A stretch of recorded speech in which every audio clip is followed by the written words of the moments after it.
रवि गांव के घर में गहरी नींद में सोता है, आने वाले अंधेरे से अनजान। अचानक बिजली चली जाती है और कमरा एक दमनकारी अंधेरे में डूब जाता है। कुत्तों का दूर का भौंकना रात को भेदता है, घर के अंदर की अजीब चुप्पी को बढ़ाता है। कमरे में एक स्पष्ट बेचैनी छा जाती है जो अदृश्य आंखों का संकेत देती है। एक अनदेखी उपस्थिति बनी हुई है जो हर चीज पर डर की छाया डालती है। अपने कमरे में रवि खिड़की के पास एक शोर से चौंक जाता है जो एक अदृश्य उपस्थिति का एक ठंडा संकेत है। रवि पर दहशत हावी हो जाती है क्योंकि वह घबराहट में चादरों के नीचे शरण लेता है। उसकी धड़कन चुप्पी में धड़कती है। दरवाजा खुलता है, एक भयावह छाया डालता है जो कमरे में मंडराती है। इसकी विशेषताएं अंधेरे में छिपी हैं। अशुभ छाया रवि की ओर बढ़ने लगती है जो एक अपरिहार्य भय का वादा करती है।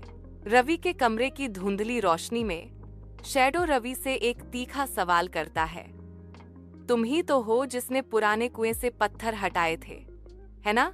रवि डर से कांपता है और अपना सिर हिलाता है। उसकी आंखें डर से खुली हुई हैं। शैडो की आवाज भयावह रूप से गूंजती है, एक भयानक फैसला सुनाती है। अब तुम्हें वहां वापस जाना होगा, हमेशा के लिए।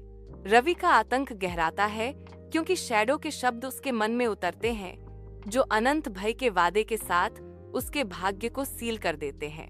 आधी रात में एक अदृश्य शक्ति रवि को जकड़ लेती है, उसे दीवार की ओर खींचती है। रवि चिल्लाने की कोशिश करता है लेकिन उसकी आवाज अंदर ही फंसी हुई है, एक मूक कैदी। दीवार के पार एक ठंडा अंधेरा बेकन्स। इसकी गहराई अजीब अलौकिक ध्वनियों के साथ गूंजती है। जैसे जैसे रवि का डर बढ़ता है, छाया अपनी पकड़ मजबूत करती है जो उसे गर्त में खींचने की धमकी दे रही है। दीवार गायब होती दिखती है क्योंकि रवि को अज्ञात की ओर खींचा जाता है। अजीब शोर तेज हो रहा है। एक ठंडी सुबह की रोशनी रवि के खाली बिस्तर को दिखाती है। खुली खिड़की एक मौन पलायन का संकेत देती है। कमजोर गीले पैरों के निशान कमरे में जाते हैं।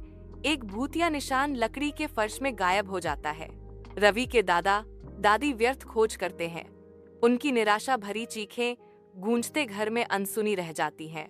डर से गांव में दहशत फैल गई क्योंकि शापित कुएं की फुसफुसाहट डरे हुए ग्रामीणों के बीच फैल गई।